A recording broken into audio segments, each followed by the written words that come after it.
Pemirsa Basa-Basi, sebagai seorang istri dan ibu, tentunya kita mempunyai kewajiban untuk mengurus suami dan anak-anak. Mulai dari melayani suami, bebersih rumah, sampai memasak.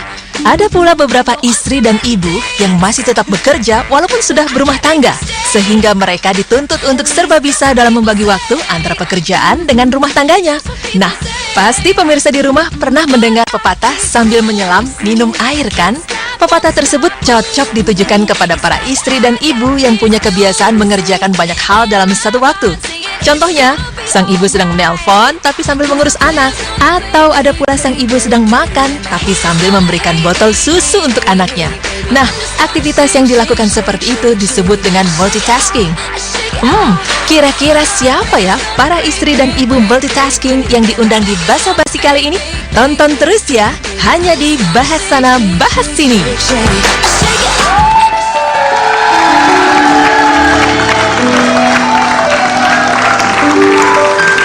Gimana bukunya udah rapi? Tinggal satu lagi deh.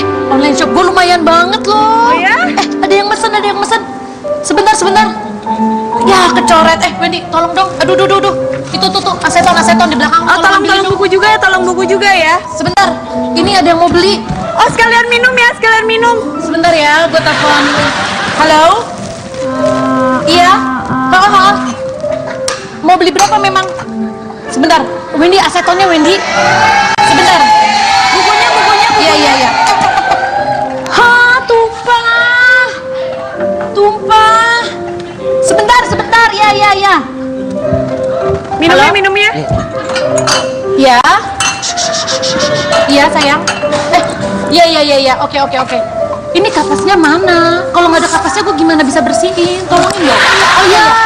Ya, nanti saya kirim. Ya. Nanti ada kurir saya yang namanya Wendy.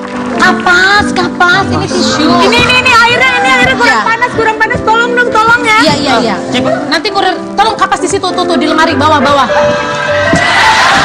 Ini minumnya mana sih minumnya? Sebentar, kayaknya jamnya rusak deh Wendy. Masa jam segini terus? Sebentar. Ada di situ. Sebelum itu minum dulu. Aduh, aus. Halo? Aus. Manisnya yang pas ya. Nggak suka terlalu manis. Iya. Oke, nanti ada kurir saya namanya Wendy yang nganterin. Oke, bye-bye. Sebentar, sini Pak, duduk. Tuh, jadi kemanisan. Nggak bisa ini kemanisan. Bapak, tuh, jadi ganteng tuh. Jadi ganteng ibu-ibu. Sini. Kenapa sih tuh? Emang ya laki-laki aja nggak tahu kalau yang namanya perempuan selalu diribetin urusan seperti itu, betul? Harus ngurus ini, ngurus itu, harus tampil cantik buat suami, harus ngurus anak, masak di dapur. Lu baru disuruh-suruh gitu aja pusing. Bukan masalah pusing, bisa kerjain. Harusnya fokus dong, satu-satu aja. Ya nggak bisa. Kalau yang namanya ngelakuin sesuatu nggak fokus, akhirnya hasilnya nggak maksimal. Tapi sekarang gue tanya, emang kita sebagai perempuan bisa satu? Nggak bisa dong. Misalkan nih lagi ngerjain tugas, tiba-tiba suami minta kopi, atau misalkan minta dibikinin makan, kan bisa ditinggal dulu. Atau misalkan sambil terima telepon, karena sambil wawancara narasumber kan lagi ngerjain skripsi, nggak bisa dong. Jadi harus semuanya dilakukan biar semuanya beres. Berarti kalau misalkan gue tanya, apakah lo mengklaim diri lo sebagai wanita yang multitasking? Iya, bisa dibilang gitu. Kira-kira nih dalam saat yang bersamaan bisa berapa pekerjaan yang pernah lo lakuin berbarengan sambil ngerjain skripsi, terus teleponan sama narasumber, terus di saat yang bersamaan? Saat yang bersamaan biasanya bikinin makanan. Gitu. Minimal 3 pekerjaan yang sudah dilakukan. Luar biasa kan perempuan-perempuan di sini. Boleh tepuk tangan untuk Donita, luar biasa sekali. Kita wanita-wanita hebat.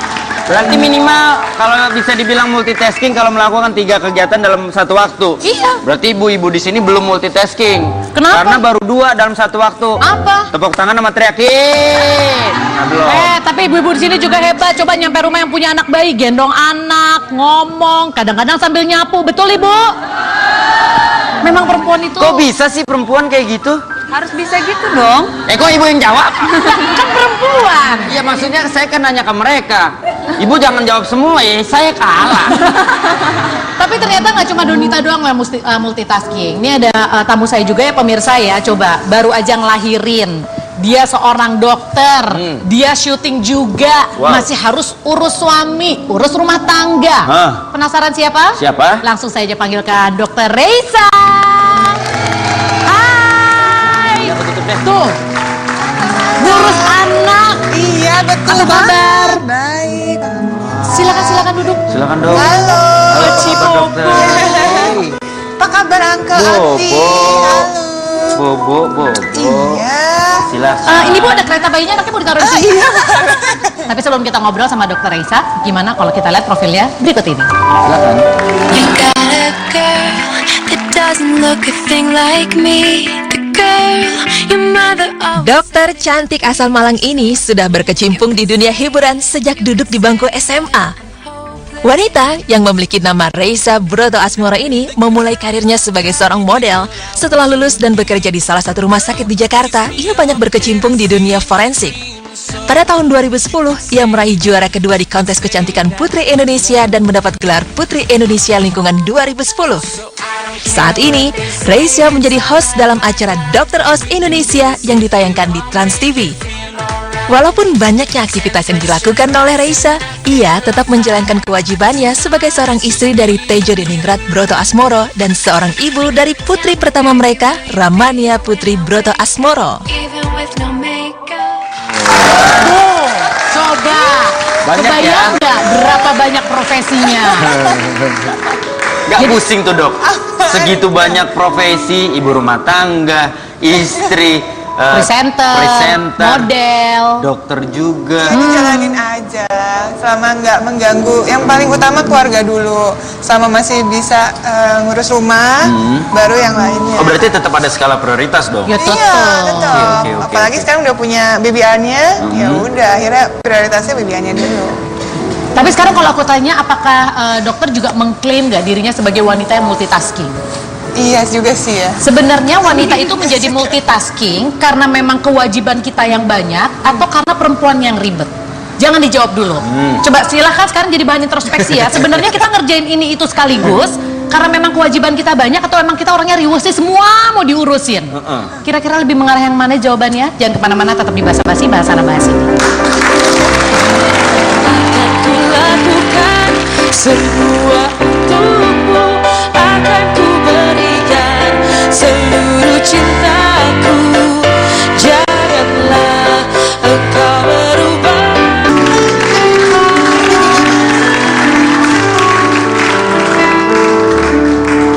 Pemirsa, hari ini kita ngebahas soal sambil menyelam minum air. Ya. Atau ibaratnya adalah sambil melakukan satu kegiatan, kita melakukan kegiatan yang lain. Ya. Ada yang bilang sebenarnya multitasking itu nggak bagus karena akhirnya seperti Wendy bilang, akhirnya nggak fokus, banyak lupanya. Akhirnya kita nggak konsentrasinya nggak sepenuhnya di situ. Ya. Nah makanya tadi menjawab pertanyaan saya, kira-kira perempuan itu multitasking karena memang kita kewajibannya banyak atau emang karena kita tuh riwah sih, semuanya pengen diurusin. Kira-kira kalau Donita lebih yang mana? Kayaknya karena emang kewajiban harus dilakuin ya. Kalau misalkan bisa minta tolong ya mungkin bisa bagi. Tapi kan kadang yang dikerjain tuh ya nggak bisa dimintain tolong gitu. Contoh-contoh. Contohnya misalkan lagi ngerjain skripsi, tapi kan Adi baru pulang gitu, harus bikinin minum gitu kan. Nggak baik kalau misalkan disediainnya sama Mbak gitu. Jadi mau nggak mau mesti aku yang turun. Gitu. Pokoknya untuk kebutuhan suami harus sebisa mungkin sih istri. gitu. Seperti itu. Sebisa mungkin. Jadi kalau misalkan minta tolong sih sebenarnya harusnya bisa, cuman kan baiknya nggak Baiknya begitu. istri. Kalau menurut Dokter Reisa? Ya. Bener, ada bener juga Donita ada bilangnya. Tapi menurut saya riwahnya perempuan aja sih. Karena gatel aja pengen ngerjain semuanya sendiri. Karena lebih percaya sama diri sendiri. Iya sih, benar, kadang-kadang gitu ya. Kayaknya kalau kita ngerjain lebih beres gitu dibanding yang lainnya. Ya bener, apalagi kalau misalnya ya urusan suami gitu ya kan. Menurut saya lebih tahu deh daripada orang lain, nyuruh orang lain misalnya. Misalnya nyiapin misalnya kopi, takarannya aja beda misalnya gitu, kayak pagi-pagi gitu kan. Terus kalau misalnya mau nyiapin baju apa segala macam, selera kita juga kayaknya lebih bagus deh. Kayak Dibanding percaya selera suami sendiri ya. Bisa jadi. Bener. Jadi bawaannya gitu. Tapi emang kodrat juga, kodrat wanita kan lebih harus mengurus rumah dulu dibandingin hal-hal yang lain gitu. Ya tapi kalau misalkan ada satu momen ketika kita harus melakukan, pernah gak sih harus melakukan multitasking, banyak banget kegiatan, tes, dan terpaksa akhirnya menyerah dan harus meminta bantuan suami? Aku sering tolong. Pasti Sering banget. minta Sering tolong. banget juga? Sering banget. Oke, kalau Donita sering. Apalagi sekarang punya baby. Iya. Nah ya pengalaman ya ibu-ibu kalau punya orok itu, apalagi 3-4 bulan pertama itu adalah tantangannya paling besar. Harus nyusuin, anaknya rewel, harus ngurus yang lain. Bangun tidur tengah malam. Nah itu dia. Bangun masih tiap Udah. 2 jam 3 jam masih. Udah ngerasain sampai titik teratas karena saking multitaskingnya harus melakukan segala macam sampai akhirnya breakdown terus nangis. Udah capek. Alhamdulillah enggak. Belum ya. Jangan. Lu kok gitu skeptis sih, selalu. Tapi kadang-kadang ngarahinnya kita ke gitu situ. ya ibu-ibu ya sebagai perempuan karena kita merasa terlalu banyak harus dilakuin sampai akhirnya capek sendiri, betul? Tuh. Tapi sebenarnya itu kan kemauan kita sendiri. Iya. Harusnya Iya kita sih. kerja, kita yang mau sendiri, ya kan? Bukan Nah. kecuali kalau memang dia tulang punggung keluarga. Ya. Nah. Tuh. Tapi kalau misalnya bantuan kan harusnya kita enjoy, jadi ngejalaninnya jadi gampang. Iya. Nah, seperti kalau kita lihat gambar yang ada di belakang ini ada mom. Itu bisa ada dua pengertian, master of multitasking or monster of multitasking. Kita kasih tau bedanya ya. Kalau master of multitasking itu kita mengurus sesuatu. Kalau kita kewalahan kita masih bisa meminta bantuan kepada orang lain. Oke. Artinya kita mengakui oke gue udah nggak bisa nih, gue capek. Siap. Tapi kalau monster of multitasking, kebayangkan seorang monster karena mungkin dari perempuannya sendiri ini sangat-sangat tidak percaya untuk mendelegasikan tugas kepada orang lain karena dia Oh. merasa aku seorang ibu, aku seorang istri, aku yang paling tahu semuanya. Oke. Makanya sekarang kita pengen tahu nih ada satu bintang tamu saya satu lagi. Kebayang nggak anaknya ada 5? Kayak macam balon ya. Iya, Kata iya, balonku iya. ada 5. Ini anakku ada 5. Rupa-rupa warnanya berarti dong. Rupa-rupa jenis kelaminnya Pak kalau yang ini Pak. Langsung saja saya panggil Kak Shalomita.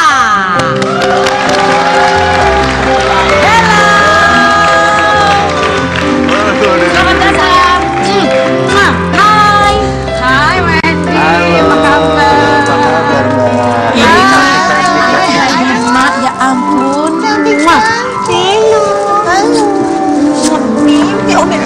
Udah tidur Kita di sini? Ya. Langsung ikut buntutnya semua ke sana. Sini cantik, sini Jangan cantik. lima-limanya nih. Yang gede-gede sekolah. Oke, ini yang dibawa anak nomor 4 4 dan 5. dan anak nomor 5. Yang terkecil. Wendy kenapa sih kok langsung nganga? Kita lupa anaknya loh Pak, luar biasa loh Pak. Bun, jadi habis lebaran nambah ya. Yaudah, sebelum kita ngobrol sama Mbak Shalomita, kita saksikan profilnya berikut ini.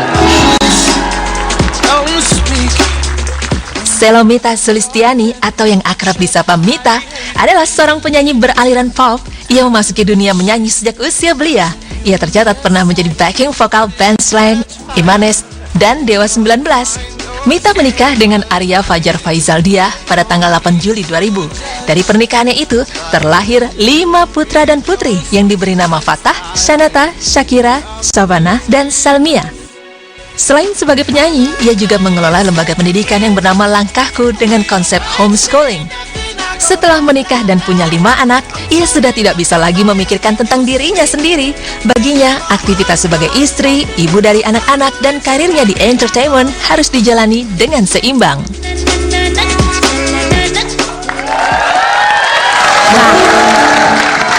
Nih kayaknya ya, aku harus banyak belajar dari ibu yang satu ini beneran deh.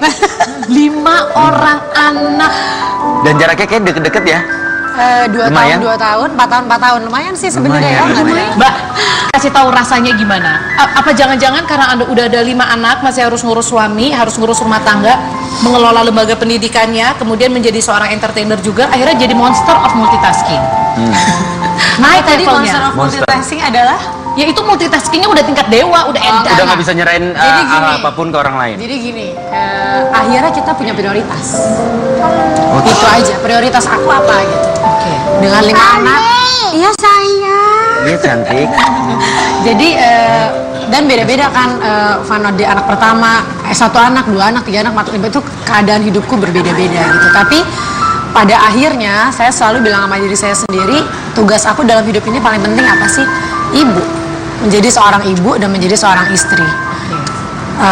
Karir itu bonus gitu. Jadi karena mungkin pekerjaan aku menyanyi, jadi aku bisa sekali mengatur gitu. Kapan aku bisa ambil, kapan aku nggak bisa ambil. Itu harus aku ikhlaskan gitu. Kalau Berarti memang yang aku paling nggak sering bisa. dikorbankan adalah karir. Karir. Akhirnya pas anak ketiga itu aku perlu istirahat. Pas masih 1 anak, 2 anak tuh kemana-mana aku bawa karena kan aku eksklusif kan. Jadi selalu minta ruangan yang tidak ada asap rokok gitu. Berhasil itu AC eksklusif pasti 6 bulan terjadi dimanapun aku bisa, dan anak aku sehat alhamdulillah. Tapi pas anak ketiga tuh kayak ada capeknya gitu badannya. Itu perjanjian suami istri. Oke.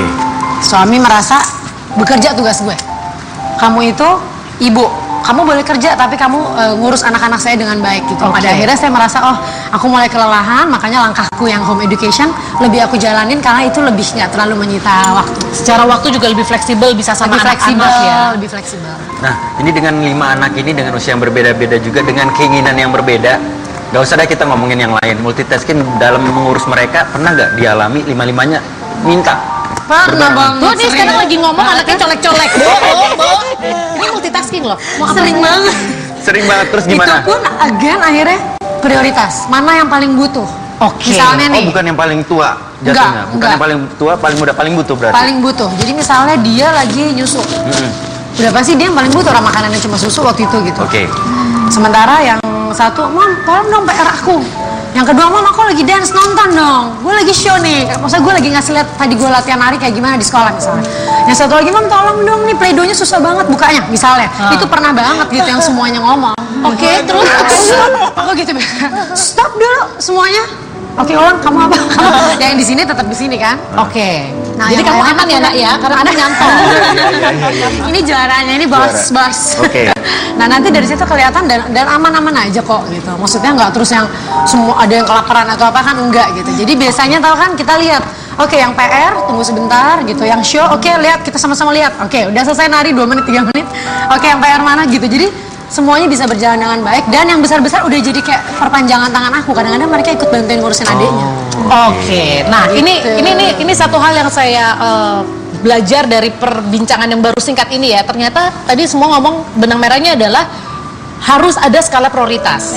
Nah, nanti kita akan belajar bersama-sama gimana sih cara nentuin skala prioritas, dan kayaknya kalau ada seorang penyanyi di sini nggak afdol ya kalau nggak nyanyi ya. Nanti kita akan dengerin setelah yang satu ini. Jangan kemana-mana, tetap di Basa Basi, Bahasa Basi.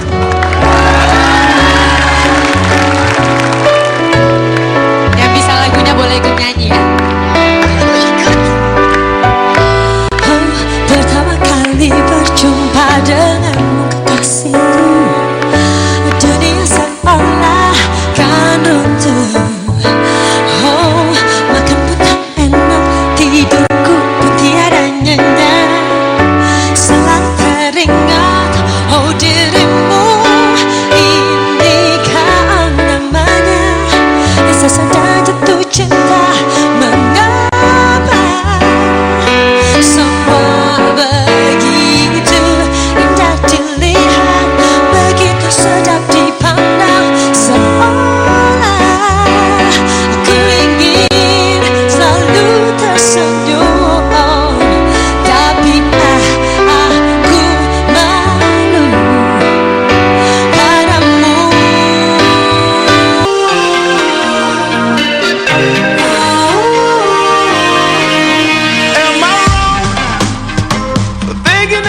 Linda Bannon adalah seorang ibu rumah tangga seperti yang lainnya. Hanya saja yang berbeda adalah dirinya terlahir dengan sindrom Holt-Oram yang membuat tulang di tubuh Linda mengalami gangguan untuk berkembang sehingga dia tidak memiliki kedua lengan. Lantaran sindrom Holt-Oram merupakan penyakit genetik yang langka, Timmy sang putra juga terlahir tanpa kedua lengan. Meskipun terlahir tidak sempurna, Linda melakukan semua pekerjaan rumah tangganya sebagai seorang istri dan ibu. Linda memasak, memakaikan baju ke Timmy, berdandan, menyikat gigi, bercerita ke Timmy, berenang bersama Timmy, dan bahkan bermain bola bersama Timmy dan suaminya. Linda tidak patah semangat. Ia menganggap hidupnya adalah anugerah meski Tuhan tak memberi lengan pada dirinya dan anaknya. Luar biasa ya memang ya. Tapi itu yang kita bilang kekuatan seorang ibu tepatnya. Ketika entah kenapa ketika seorang wanita udah berubah statusnya menjadi ibu, somehow Toto mendapatkan sebuah kekuatan lebih untuk bisa mengurus semuanya. Yang mungkin kalau orang lain lihatnya udah kayak aduh kalau bisa sih, tapi ternyata kuat-kuat aja nih ibu-ibu yang ada di sini ya. Semuanya bisa dilakukan benar aja sih, gitu ya. asal ada niatnya. Benar. Berarti udah gak ada alasan ngeluh lagi ya. Kalau kita compare sama orang-orang yang mungkin jauh kurang beruntung seperti kita. Yang tadi contoh deh ya. Ibu maaf boleh lihat dulu gambar anaknya? gambar Nih sih. yang bagus sekali. Nah masalahnya Kamu pinter gambar ya katanya ya? Suka banget tuh kemana-mana harus bawa ini. Oh gitu. Buku dan ininya color pencil, marker ya. Aku boleh lihat nggak gambar apa? Kasih lihat kita. Boleh? Gambar apa sih?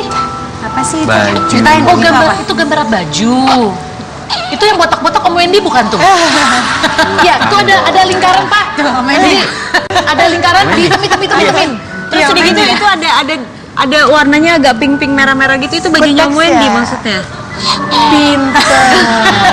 Bingung nih. Kebayang ya Bu, udah pink botak ya. Tadi dia bilang, "Oh, bajunya pink ya." Bagus ya. Iya benar. Emang kalau cowok harusnya nggak boleh pakai pink ya sayang? Boleh ya. Boleh kok. Sama aja main di sofa ya. Tapi gini, sebelum nanti kita ngomongin, tadi kan janji nih buat ngasih tahu sebenarnya gimana sih cara buat menghitung skala prioritas. Mungkin berbagi tips buat sekarang yang lagi nonton basa-basi dalam perasaan kayak, aduh gue capek banget nih, kayaknya semua harus gue urus. Kita belajar dari bintang tamu saya. Tapi sekarang aku punya tayangan, ini sangat luar biasa, di mana seorang suami yang bersedia membantu istrinya. Kita lihat. Buat Donita, istriku tercinta, aku mau ngucapin terima kasih banget udah jadi istriku yang paling baik, sangat pengertian, udah gitu sabar, terus juga apa ya, bener-bener sayang banget ya sama aku. Dan pasti aku juga sayang banget sama kamu, Ci, romantis banget gak sih? Nah, kamu kan sekarang lagi skripsi, mudah-mudahan kemarin-kemarin udah dapat beasiswa terus, dan untuk skripsi kali ini kamu bisa dapat nilai yang terbaik, kamu juga bisa jadi cum laude gitu. Jadi doa aku mudah-mudahan skripsinya lancar, semuanya senang, keluarga senang, pokoknya aku sayang sama kamu.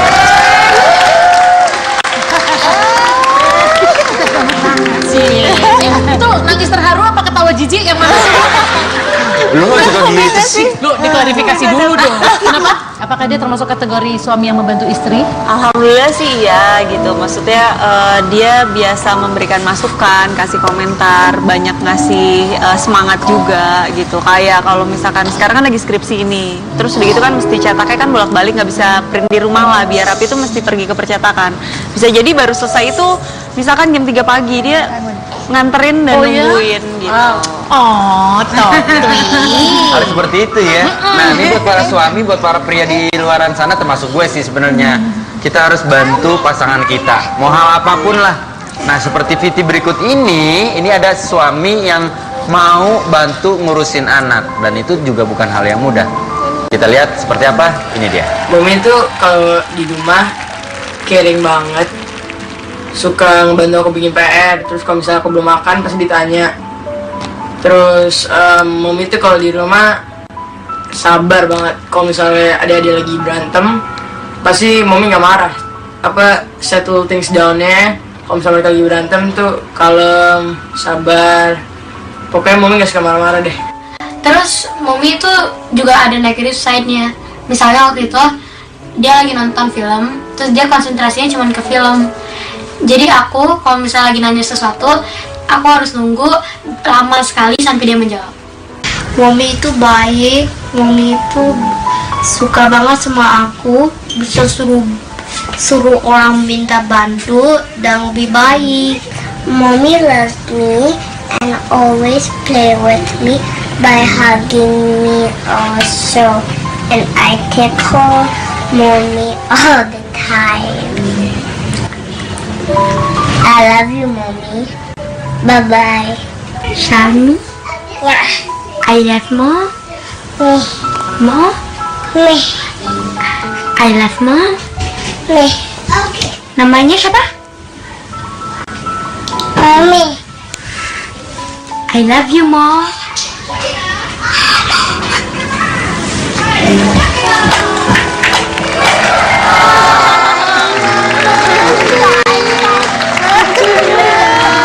Seneng loh, seneng. Kita lagi ngebahas ibunya, tapi yang dipikirin mie aja, mie aja. I love mom, mie, mie. Mbak, tapi aku tertarik banget loh, 5 orang anak dan semua tadi bilang Mami itu nggak suka marah-marah. Kalau anaknya lagi berantem, dia tahu gimana cara settle down. Itu nggak marah karena udah kayak oke, udah nggak ada guna, karena udah kehabisan energi untuk marah, atau memang orangnya tipe Mami cool? Iya, emang nggak suka marah. Emang nggak suka marah dari dulu? Nggak suka teriak gitu. Jadi Menurut kalau aku anak-anak pada berantem semua, itu yang kadang-kadang dengan sadar aku lakukan. Jadi bukan karena emosi gitu, bukan. Tapi aku sadar bahwa gue harus yang stop. Nah, itu kadang-kadang kita perlu naikin sedikit volume suara. Tapi bukan yang emosi yang why you have to do this misalnya, atau yang can you do gitu tuh enggak gitu. Aku berusaha untuk enggak, karena sepertinya memang gak ada gunanya sih. Kebetulan aku belajar psikologi juga kan, sekolahnya kan. Jadi udah banyak terbukti tuh, pernah ada acara dari Australia tuh kalau nggak salah, aku lupa acaranya apa tuh, Nenis apa sih gitu. Bukan biasa basi nama acaranya. Dari luar negeri. Oh, di luar negeri. Oke. Jadi ada kayak perbandingan gitu, yang satu diterakin terus anaknya, yang satu dengan diajak ngomong. Nah itu hasilnya gila, ini anak emosinya nggak bisa konsentrasi belajar dan lain-lain. Ya ini tenang, konsentrasi belajar, apanya bagus. Itu langsung ada comparisonnya. Oke. Nah kalau Mbak Mitanya Percaya. bisa menahan emosi, bagaimana dengan anak Mbak Mita yang harus menunggu lama untuk mendapatkan respon? Berarti dia responnya juga ada emosional ya. Konsen banget kalau lagi nonton. Aku harus nunggu lama. Karena tau nggak, Mbak, itu tuh salah satu refreshing aku yang paling aku butuhkan adalah nonton. Betul. Segala macam, mau di bioskop kayak mau di rumah, serial-serial tuh gue rajin tuh beli-beli. Itu kayak emang refreshing aku banget. Betul, untuk relief ya, untuk Relief dan stress belajar. Biasanya dapat message yang kadang-kadang dapat pelajaran deh. Oke. Suka. Tapi nggak maksudnya nggak setiap momen kan. Harus menunggu waktu. Itu biasanya kadang-kadang bela-belain begadang untuk nonton. Jadi mereka semua udah tidur, udah Betul, apa. tapi harus ada seorang ibu itu harus ada hobi yang dilakukan, karena kalau ketika kita terlalu multitasking, terlalu banyak dilakukan sampai akhirnya kita stres, kalau nggak ada stress rilisnya akhirnya bisa meledak, emosional akhirnya. Iya, ke bawah Ya, pasti. betul ya. Iya. Coba kita tanya testimoni dari anaknya Dokter Raisa gimana apakah ibu Udah bangun ya. akhirnya bangun dari tadi tidur. Ya udah, nanti kita bakal ngobrol lagi pemirsa, tapi sekarang aku pengen kasih lihat ini adalah video seorang ibu yang multitasking tapi dengan cara yang lucu. Seperti apa? Ini dia.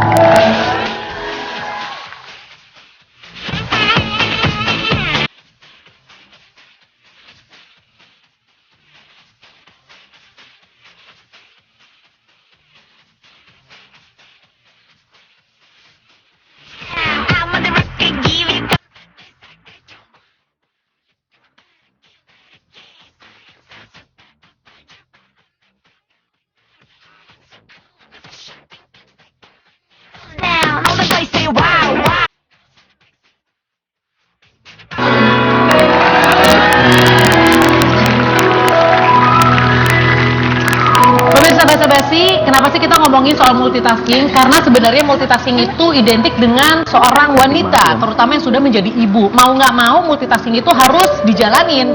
Ada yang nyetirin anaknya ke sekolah, udah nganterin, abis itu ke pasar, abis pulang pasar masak, abis pulang masak beres-beres rumah, abis itu mandi. Tapi gimana caranya supaya kita jadi nggak stres? Karena harus melakukan ini itu. Belum anaknya 5 ya. Ini anaknya baru 1 tapi masih bayi. Baru. Masih menyusui. Menyusui di semua pekerjaan gitu kan ya. Dan tadi kan kita sebelum nikah kita lihat tuh tayangan, ada ibu yang bawa anaknya sambil olahraga.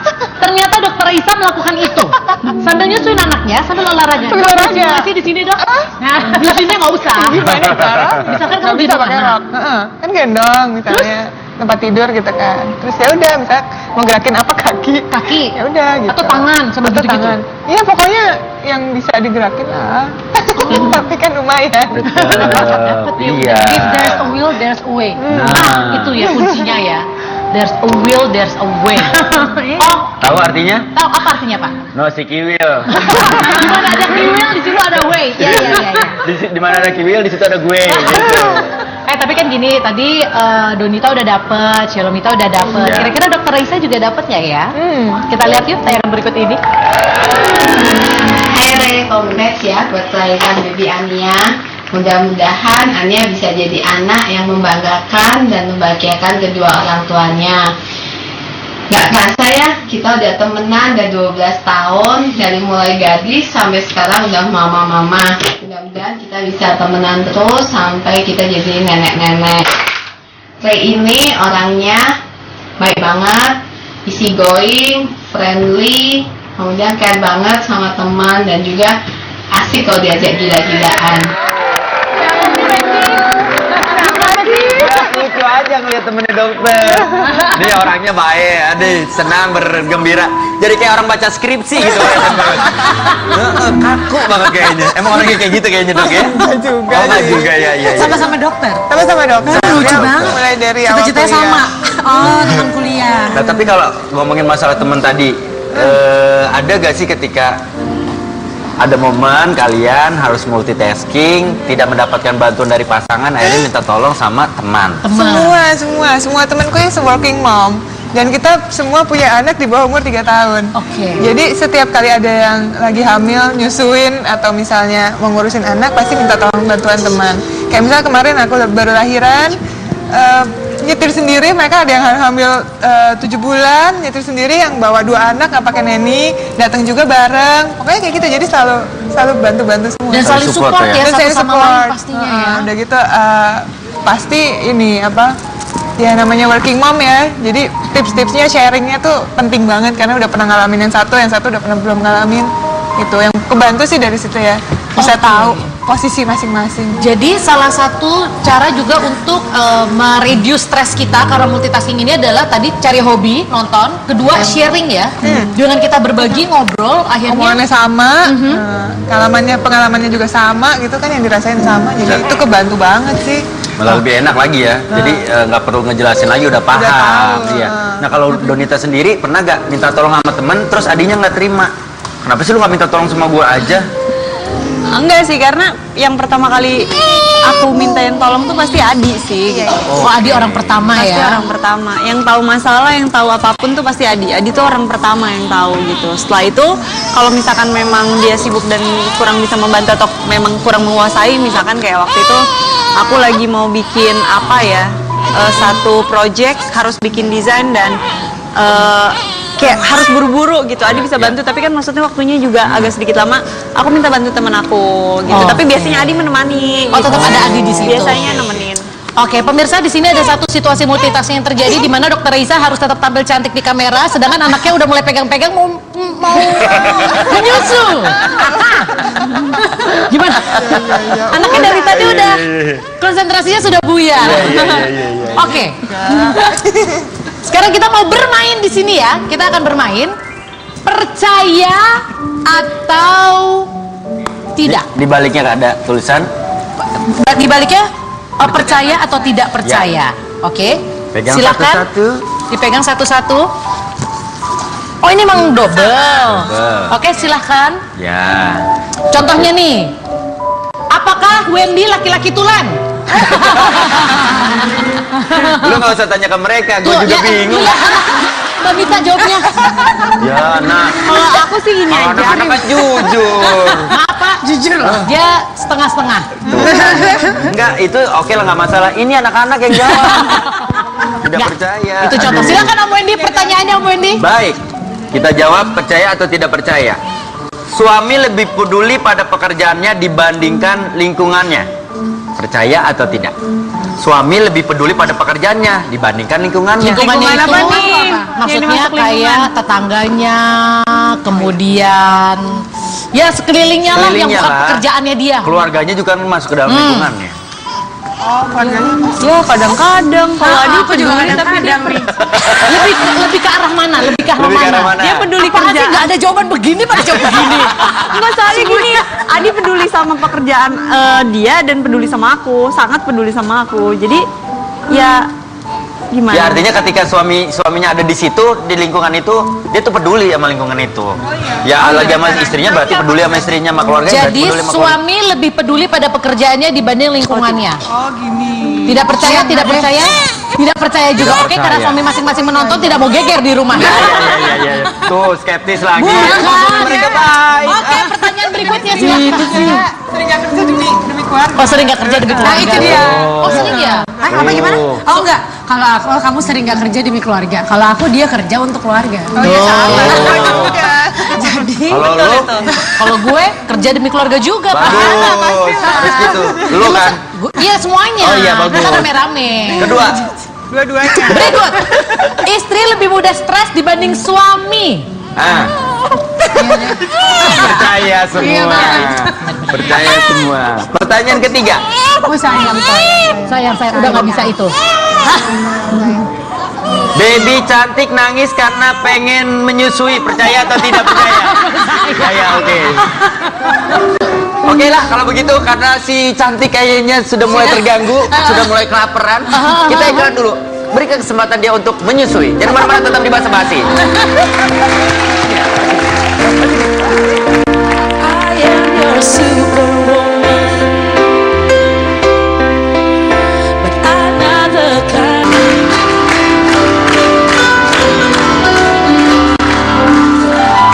Sebelum kita membuat kesimpulan hari ini dan ada saran dari para bintang tamu kita gimana sih supaya kita menjadi ibu yang multitasking tapi nggak stres. Berarti memang menjadi seorang ibu konsekuensinya adalah mau nggak mau harus bisa multitasking. Setuju atau tidak setuju? Setuju. Setuju. Nah oke, sekarang gimana ya caranya? Mungkin dikasih tips masing-masing kali ya Wendy ya? Iya dong, biar sharing ke yang lain juga. Biar nggak meledak, aduh capek gitu. Silakan dari Mbak Mita. Itu memang sepertinya kelebihannya perempuan sih. Kamu sepertinya kurang bisa sepertinya. Tetap ya, tetap. Perempuan tuh memang udah ditakdirkan dari Tuhan diberikan kelebihan seperti itu. Jadi seperti yang tadi aku bilang harus tahu prioritas. Kemudian kita bikin teamwork. Mungkin yang kayak Donita suami sangat Suportif ya. Kalau aku mungkin dengan suami yang udah beranak 5 tanggung jawabnya besar sekali, dia akan agak sulit membantu. Tapi aku masih ada ibu, masih ada tante yang kadang ke rumah nginep gitu. Jadi punya teamwork. Karena aku 5 nggak mungkin aku semua pegang sendiri kecuali gue bisa dibagi 5 gitu. Betul. Jadi dan dari umurnya kan kalau aku tuh udah bisa yang besar tuh udah tanggung jawabnya di mana, tahulah mana yang prioritas gitu. Dan lama-lama akhirnya akan jadi teamwork juga kan? Teamwork, Anak-anak yang sekeluarga semakin udah tua. teamwork. Iya. Itu udah teamwork. Alhamdulillah. Dan akhirnya kerja dan lain-lain aku udah bisa ambil kayak sekarang aku mau balik nyanyi. Udah me time gitu. Karena anak-anak udah mulai gede semuanya. Justru udah selesai, aku udah kelar. Udah tidak melahirkan anak lagi, insya Allah melahirkan album. Dokter Raisa, gimana? Tipsnya pasti enjoy aja, enjoy your motherhood gitu. Karena itu kan pengalaman yang luar biasa banget ya. Jadi kalau tadi anak nangis misalnya, terus jangan dibawa stres, dibawa enjoy aja. Karena emang anak bayi cuma bisa nangis, ya kan? Betul. Terus ya udah kalau mau kerjaan juga enjoy kerjaannya. Ntar pulang ke rumah ya itu family time. Jadi ya nikmatin aja sih karena masa ini juga soon akan berakhir kok gitu. Jadi jangan merasa kewalahan. Ya, ini porsinya kita sekarang gitu. Donita? Sama sih, prioritas sama yang pasti untungnya aku punya suami dan keluarga juga saat mendukung gitu. Di saat aku udah mulai stres, aku kan orangnya pemikir, terus begitu kayak suka ngerasa nggak puas lah gitu. Mereka yang selalu ngingetin, udah cukup kayak Adi gitu kan. Udah cukup beasiswa terus, udah nggak usah yang ini, yang penting sehat, yang penting selesai, yang penting semuanya lancar. Karena yang namanya hidup tuh kita kadang nggak bisa dapat semuanya full. Kadang harus ada yang lebih dan harus ada yang dikalahkan gitu. Ya wes, mudah-mudahan dari sharing ibu-ibu hebat di sini bisa menjadi inspirasi untuk Anda. Jadi ingat ya pemirsa ya, skala prioritas dibawa enjoy aja dan cari support orang-orang sekitar itu ternyata sangat penting ya Wendy ya. Ya. Dan buat para ibu-ibu hebat sana, mau master of multitasking, mau monster of multitasking, selama itu niatnya buat cinta, lakukan. Sampai ketemu lagi di Basa Basi. Bye. Basa Basi, bye.